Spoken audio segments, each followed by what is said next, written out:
পাশের বাসার আন্টি এটা আমগুলোকে কি শুরু করে দিছে কন দিহি কদিন পর পরই। হ্যাঁ আচ্ছা, পাশের বাসার আন্টি কি করতেছে ওটা পরে কমো, আগে আমি আজকে একটা ভাইরাল জিনিস বানাইছি ওইটাই আপনাগুলোকে শেয়ার করি চলেন।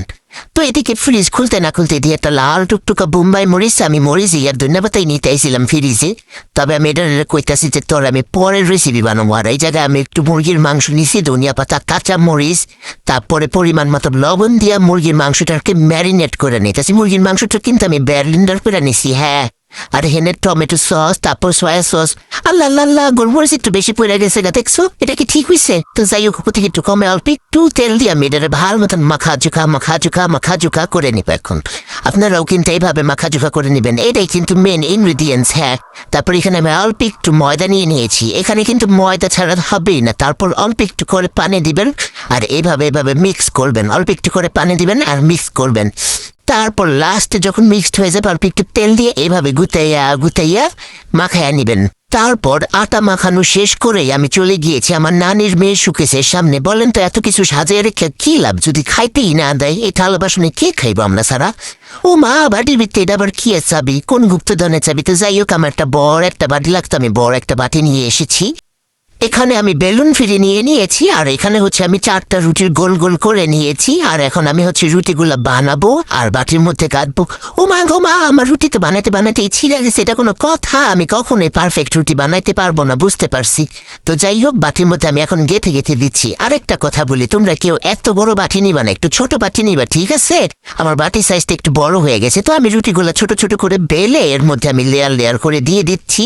দেখো, প্রথমে আমি একটা রুটি দিয়ে তারপরে পুর দিয়েছি, তারপরে আরেকটা রুটি দিয়ে পুর দিয়েছি, তারপর আরো একটা রুটি দিয়ে পুর দিয়েছি, আর লাস্টের রুটিটাও আমার ছিঁড়ে গেছে। বলো এটা কোনো কথা? এটা কোনো কথা? তো এই তো আমার বানানো শেষ বোল ডাম্পলিংস। তোমরাও চাইলে এমন সহজে বানাতে পারো। তারপরে এই তো একটা পাতিলের মধ্যে আমি এই পানি গরম বসাই দিয়েছিলাম, বুদ চলে এসেছে। এখন আমি এই বাড়িটাও দিয়ে দিলাম।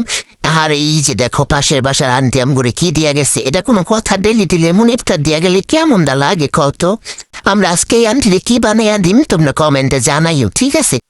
তবে পাশের বাসার আন্টি এই মোরগ পোলাওটা কিন্তু খুব মজাদার ছিল। তো যাই হোক, এইখানে আমি আবার সবার জন্য আজকে স্পেশাল ভাবে ট্যাংয়ের শরবত বানাবো। তো প্রথমে আমি ফ্রিজ থেকে ঠান্ডা পানি বের করে 1 বোতল ঠান্ডা পানি দিয়ে দিলাম। আর এখানে এখন আমি ভরপুর করে 2 চামচ ট্যাং দিয়ে দিলাম। এখন এটাকে ভালো মতন ঘাটাঘাটি করবো, গুটা করে নিলাম। লেবু শরবতটাকে স্পেশাল বানানোর জন্য এখানে আমি পুদিনা পাতা কেটে দিয়ে দিলাম, ঘিচি করে পুদিনা পাতাগুলো একদম কেটে দিয়েছি। তারপর আর একটু গুটা করে নিব। এরপর এখানে আমি দিয়ে দিব এখন গোল্ড ছিল লেবুর রস। এখানে আমি 2 পিস লেবুর রস দিছি। আল্লাহ রে, নানির মাইয়া যদি দেখে আমার ঘর থেকে বের করে দিব। তো লেবুর রসটা তারপর আমি আর একটু ঘাটাঘাটি করে নিলাম। তারপরে লেবুর খোসা 2টাও দিয়ে দিলাম, টাকাটা কিনছি না, ফালাবো কেন? তারপর এখানে আমি একটা সস বানাই ওর জন্য। কিন্তু ভাই গো ভাই, ও শালা আমার মোমোটা যে এমন হইব আমি তো বুঝতেই পারি নাই। তো যাই হোক, খাইতে আর কি মোটামুটি হয়েছে। তোমরা আর একটু ছোট বাটিতে বানাইবা, তেলই সুন্দর হইব। পাশের বাসায় একটা ছাওয়াল আছে, আমগো একজন ছাওয়াল আছে, 2 ছাওয়াল ভালোই বন্ধু। আর বন্ধুর বাড়িতে আজকে ইফতার দিয়া গেছে। কন দিয়া গো বন্ধুত্ব, ওরাও কত সুন্দর, তাই না? আর আগের মতো ভাজা পোড়া। ইফতারের পরে খোকন গিয়ে আবার এই সি ফুড স্যুপটা নিয়ে এসেছিল, এটাও খেতে ভীষণ মজা আসছিল কিন্তু।